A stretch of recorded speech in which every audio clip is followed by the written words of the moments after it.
about a new law that was approved in Washington state last week that is now enabling shelters to hide children who want to undergo gender transitioning and keep it from their parents. I'm Stephanie Keith. And I am Tara Manjekovic, and we are unapologetically outspoken. Hi, everybody. Welcome to our Weird Wednesday episode. And today we are going to focus on some things that are going on relating to the transgender care for minors and things in the transgender community, because similar to when we do our climate episodes or border episodes, there are just constant changes and updates going on. So I want to start this out by talking about a new law that was approved in Washington state last week that is now enabling shelters to hide children who want to undergo gender transitioning and keep it from their parents. And Jay Inslee, the governor of Washington, and quite honestly, the reason why I left my career and left the state in 2021, he recently signed a bill called SB 5599 into law, and it basically allows shelters the right to not notify parents of minors when a child shows up who left home because the parents don't support the idea of gender reassignment surgery. And this bill is being touted by Washington as like a way to ensure that the state is committed to keeping children safe and having them have a stable place to go when they aren't welcome at home.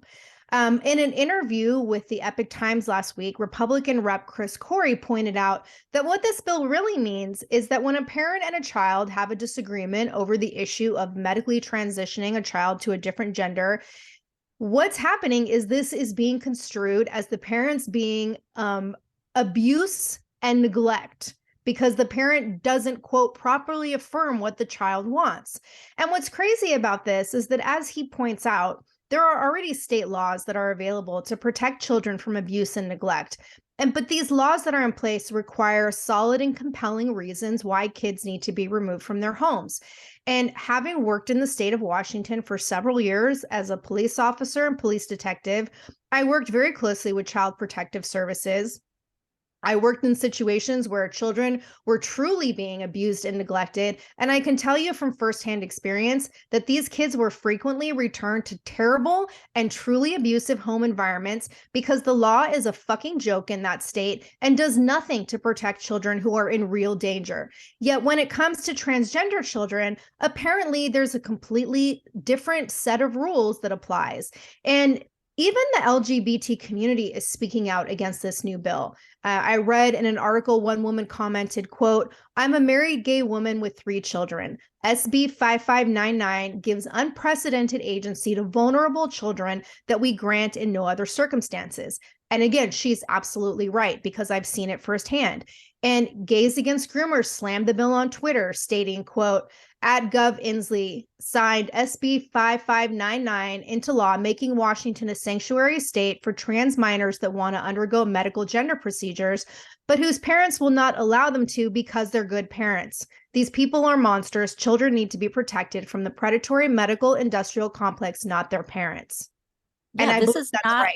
this is not protecting trans kids. This is putting them in harm's way. Forget about the surgeries and all that stuff that's clearly, horrible, but a shelter is no place for a Right. child to be, especially alone. I mean, talk about the sexual abuse and neglect and all the horrible things that happen if you've got a kid there by themselves without their parents protecting them. Like, what the hell has this country come to?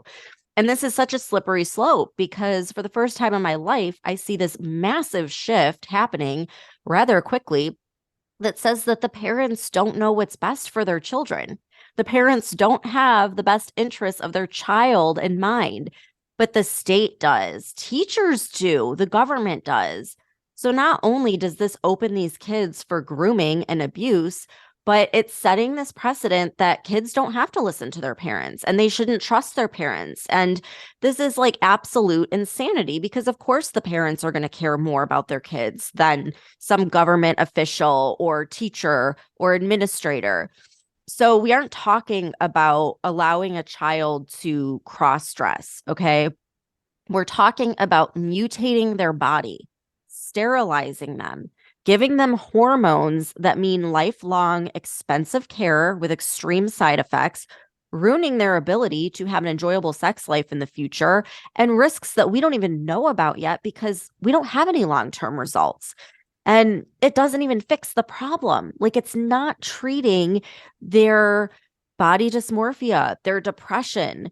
And what the statistics show is that it actually worsens it.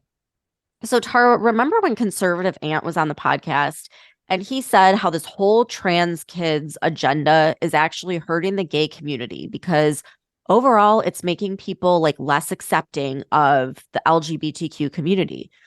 Yeah. Well, I want to play this clip from Dr. Helen Joyce, who is an author, journalist, and editor at The Economist.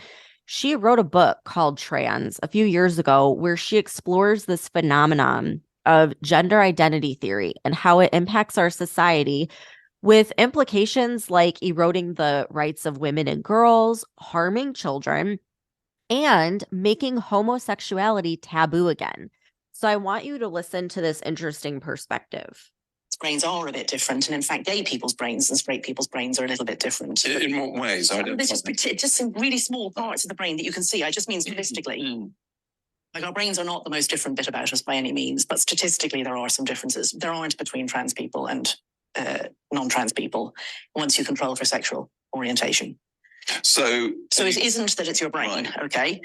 And if you look back at sort of the 70 or 80 years that doctors have been seeing people who come in and say, I was meant to be a woman, or I was meant to be a man, or whatever, if they're children, they tend to grow out of it. Like 80 to 90% grow out. And it happens around puberty, and it happens mostly because they say, oh, I'm gay. Because there's a strong link between being quite non-conforming for your sex in early childhood and growing up to be gay. We've known that for a long time. Like, every homophobe knows it. Like, every dad who wants to, beat the sissiness out of his sissy little boy because he wants him to grow up straight knows it. And yet it's become a kind of an unmentionable thing. I don't quite know why, because it's really very obvious once you look, if you know children. But those kids now think of themselves as trans, and they often before would too. They'd wonder, like, why am I like this? Like, especially if they've got a very traditional, rigid family that's trying to push them into traditional sex roles. So you have a little boy who wants a Barbie and doesn't like, cries at the idea of playing rugby and so on. And if he's told he's a sissy, take away the doll, no, you're not allowed to wear a skirt, at some point the idea occurs to that poor child, why am I like this? I wish I was a girl. Maybe I was meant to be a girl. So and of course, that's now being encouraged actively by mermaids. And exactly. So those kids, they popped up. They always popped up. And as soon as gender clinics saw kids, there's very few of them, but they used to see them, and they just tracked them. And what happened was those boys in their teens went, oh, now I know I'm different. I'm gay. That was the overwhelming thing that happened. So no, there aren't trans kids. We know that. And yet there must be. But they're being encouraged to believe they are. Yes. So you're getting a sort of, in a way, another form of gay conversion therapy, aren't you? I think it's the most straightforward form of gay conversion therapy. It's a conversion therapy on the body. You turn a, perfectly normal, healthy gay person into a sterile because, this treatment pathway sends you on the way to sterility. A sterile, pretend straight person. Okay, that I was like, oh my gosh, she's totally right. This is a form of gay conversion therapy because, as she said, if you look at history of as long as, there's been quote unquote trans kids, 80 to 90% of them grow out of it. They go through it at puberty and they grow out of it in their teens because they realize that it's not that they want to be a girl or a boy, that they just are gay. Yeah. And so we're basically robbing them of that and telling them, no, there is something wrong with you. And they end up going through a procedure and changing their whole entire body without knowing the long-term consequences. And instead of supporting these kids and affirming that they're perfect just the way they are, you have grown adults telling them, nope, there is something wrong. The only way to fix it is by changing everything about you, including your entire body, lifelong damage to your hormones, your organs, changing your identity, your name, and then separating them from the people that truly love them and can advocate for them, which is their parents. Yeah, and let's take a look at some of the information that's coming out about how damaging all of this transgender care actually is. So, there was a study published by the New England Journal of Medicine, and it was recently revealed that two young people who were in a transgender hormone study that was funded by the National Institute of Health committed suicide during the study. And on top of that, 11 other participants in the study reported having suicidal thoughts. So this study was called Psychosocial Functioning in Transgender Youth After 2 Years of Hormones. And the participants were transgender and non-binary youth between the ages of 12 and 20. And not surprisingly, the NIH awarded almost $480,000 in 5-year grants to Boston's Children's Hospital, UC San Francisco, and the Lurie Children's Hospital of Chicago for the study. And the study was led by the Lurie Children's Hospital. And there were 315 subjects in the study, and 240 of them were minors. And there is a group called Do No Harm that apparently reported on this study on their website back in February. And they talked about how all of the researchers who are involved in this study have well-publicized histories of radical activism and advocating for gender transitioning of children. And the article mentioned something that you and I talked about months ago, Stephanie, which remember when Boston Children's Hospital was posting and then removing videos about transitioning minors? And one of these was a video that was endorsing the idea that some children know their gender identity when they're in the womb before they're even born.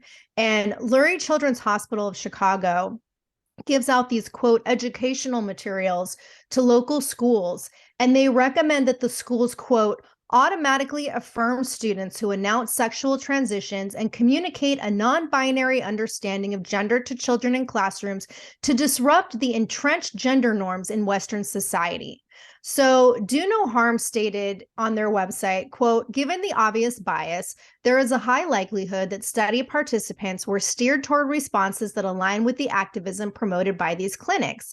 And so Do No Harm is claiming that the study is fatally flawed and borderline unscientific because it's clearly biased.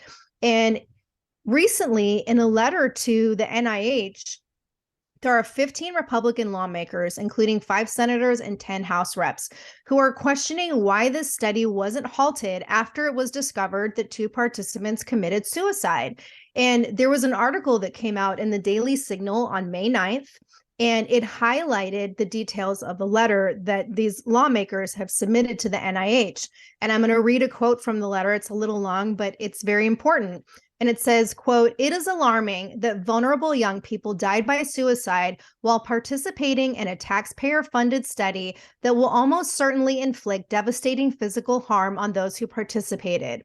Rather than shutting down the study after such serious adverse effects, the researchers published their paper concluding that the study was a success because cross-sex hormones had altered subjects' physical appearance and improved psychosocial functioning.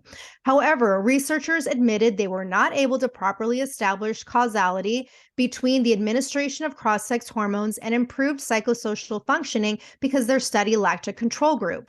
24 participants in this study received cross-sex hormones after puberty suppression or in early puberty and are likely sterile as a result. Further, participants are now at an increased risk for cardiovascular disease, blood clotting, and a list of other complications. Despite overwhelming evidence that chemically transitioning children is not safe, the NIH plans to give more than $10.6 million to experiment on children and adolescents through 2026. So the NIH has been totally silent on this issue, of course, and Republican Congress members are asking for response to 14 questions that they've submitted, and they want these answers by June 9th.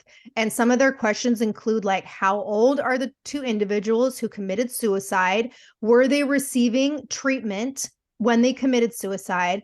And when the researchers at the site did they alert other researchers of the suicide? And also, if the other participants and their parents, were they given an opportunity to withdraw from the study following the suicides? Were they even informed about it?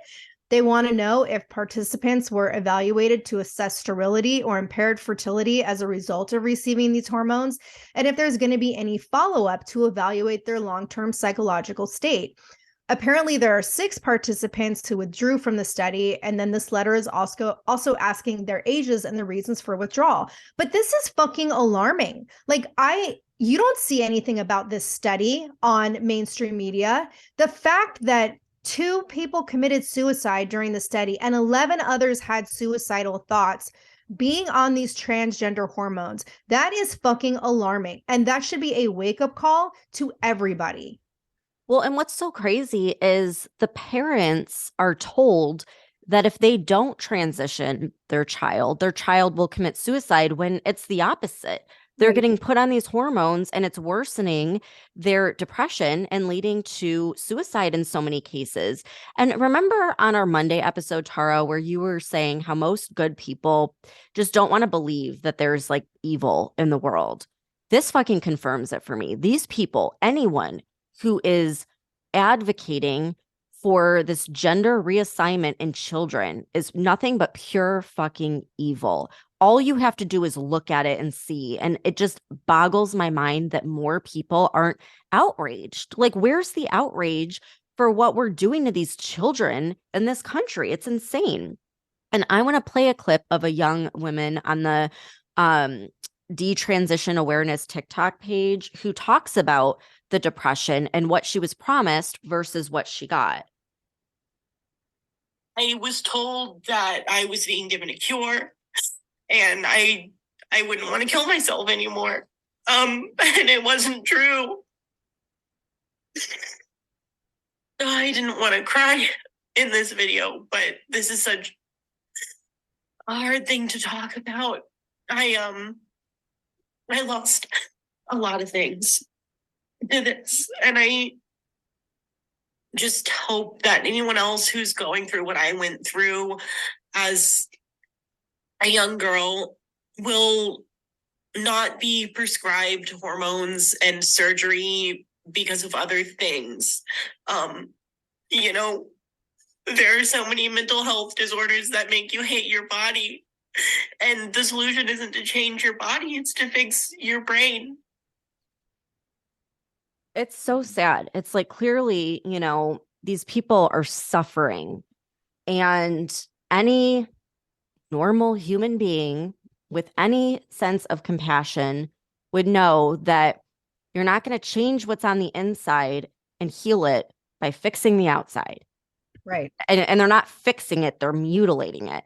Mhm. So there are hundreds of clips just like this one all over social media. And it sickens me that these doctors and psychologists and teachers and all these pro LGBTQ people are just sitting by and allowing this to happen. Like, shame on them and shame on anyone else that goes along with this insanity when they know it's wrong. Like, these are kids. They're kids and they're being taken advantage of and mutilated, emotionally and mentally abused. And they're used as a political pawn, then thrown out like trash when they grow up and realize it was a big mistake. So I'm going to play a clip from Chloe Cole, who detransitioned. She's been very outspoken and an advocate for these children and sharing her horrific story of the lifelong side effects that now, unfortunately, she is stuck with. The problem with me starting it so young was not only that I couldn't consent, I couldn't really fathom the full picture of things. I've also I'm still experiencing a wide range of complications to this day. You know, from the surgery, you know, I'll never be able to breastfeed. I'll never have that erogenous sensation in my chest back. I will never have my breast back. Reconstruction will do nothing for me, and it might make things worse actually, because I've had some complications pop up this year with the grafts. I have to cover them up with bandages, or else they'll. I don't know what's going on with them. I tried to consult my surgeon about it, and she didn't really investigate. He gave me advice that made the complications worse even, and actually temporarily gave me an infection. But I have to bandage up every day so that it doesn't like leak all over my clothing or bedding. They really presented this as basically, I still have issues with my urinary tract. I have to use the restroom pretty frequently. And I didn't even know that this was possible. This is like a pretty huge quality of life issue that I'm experiencing. And I'm just not really getting any help for it. And on top of that, I do hate to speak about it, but I'm experiencing sexual dysfunction at the age of 18. That's something that women usually go through when they're in their 40s, 50s. So it's hard to listen to, these horrible side effects. I mean, as a young girl who couldn't even fathom what this meant, what the long-term effects would be. And now she has to wear bandages every day because she had a double mastectomy and it leaks. And she goes to consult her surgeon and they don't want to help you. They don't want to help the people after they get the money for the surgery. Then they throw you out like trash and you're stuck as an 18-year-old having to bandage yourself daily, dealing with urinary tract issues, not able to have sex or enjoyable sex. You'll never be able to breastfeed if you could even have children. Like, it's sickening how much they are mutilating these kids, and that there's still like doctors and psychologists and people going along with it.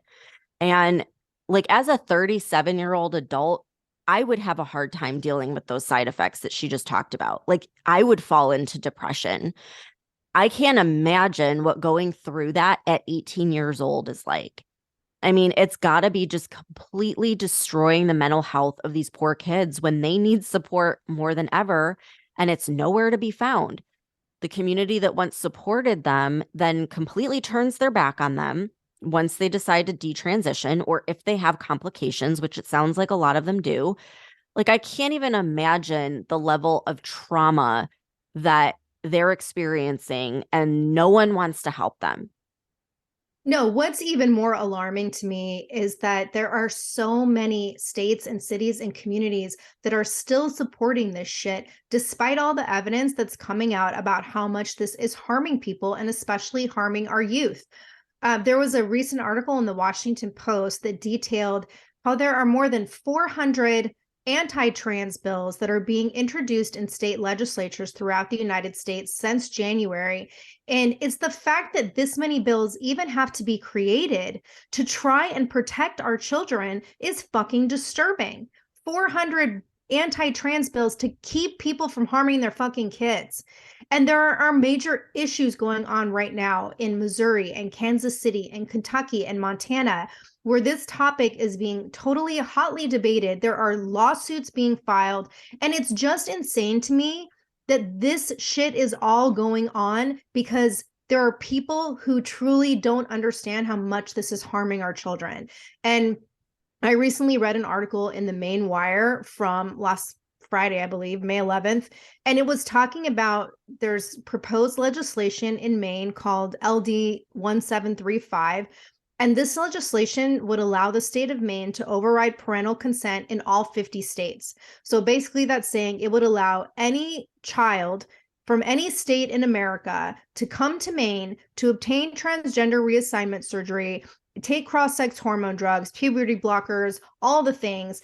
And under this bill, the parents who don't support these treatments would basically lose custody of their kids because they would become wards of the state and have their transgender treatments paid for through taxpayer-funded programs. So once again, similar to what happened a few months ago in California, we have a situation where parents who live in states like Texas or Florida or Wyoming, where these treatments aren't legal and parental consent is required, these parents could basically have their children taken away from them if the child goes to Maine and the parents refuse to support their gender reassignment care. Like, that's fucking frightening. And one of the things that was also talked about in this article was a study that was released earlier this year by the American College of Cardiology that's showing the risk of transgender drugs. Like, if it wasn't enough that the study I mentioned earlier about them, committing suicide and having suicidal thoughts. Well, I looked up this study from the American College of Cardiology, and it was published on February 28th. And it's the largest study to date examining the cardiovascular risks of gender affirming care.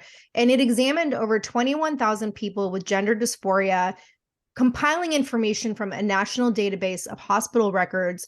And there were 1,675 people who had used hormone replacement therapy.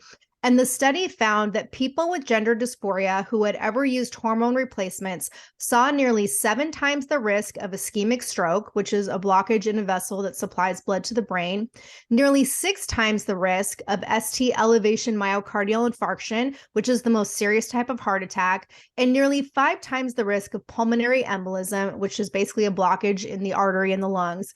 And this was compared to people with gender dysphoria who had never used hormone replacements. So I've been pretty outspoken about the fact that if you're an adult and you want to take these risks, that is entirely your choice.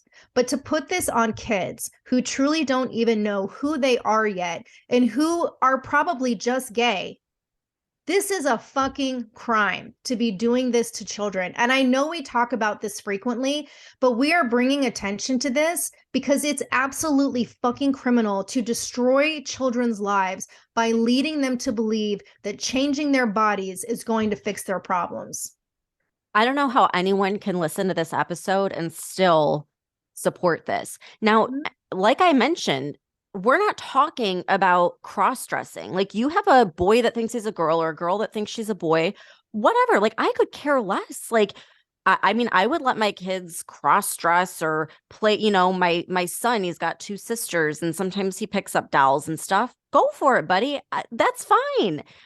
But don't rush and go and give them surgery and hormone blockers before they've even hit puberty. I mean, it's so crazy, and it's really scary that I do think most people know this is wrong, but then why aren't you speaking up? Why are we letting this happen? Like, I know I've said it so many times, but I think we're going to look back at this someday and realize this was a massive crime against humanity and against children. And I wouldn't be surprised if they lock people up in the future that were supporting this and conducting these surgeries. But for the meantime, it's like, why are we standing by and letting this happen? I just don't understand why there aren't good people speaking up on behalf of these kids that can't advocate for themselves. They don't even have the mental capacity at that age to understand what's happening and the long-term effects that they're going to have. So it's blowing my mind. I literally cannot believe this is happening in our world right now, but it is. And we need more people to advocate for this. And like I said, you can find these detransition awareness pages on every social media platform. Gays Against Grooming is another one that's really advocating for these kids. And those are places you can go to do more research, look at the facts, and to help support and speak out about this stuff, because we need more people being vocal about this. So thanks everyone for tuning in, and we'll see you back here for our Freedom Friday episode. Everyone have a good day. If you enjoyed this episode, share it with a friend, and don't forget to subscribe to the podcast so you get our latest episodes every Monday, Wednesday, and Friday. And if you could, please rate and review the show. We are going to be reading every single review, and I would love it if you hopped over to Instagram at Unapologetically Outspoken and say hi. We want to see who's out there and start a conversation, plus get all of the topics that you want us to talk about next. Thank you so much for tuning in, and we'll see you next time.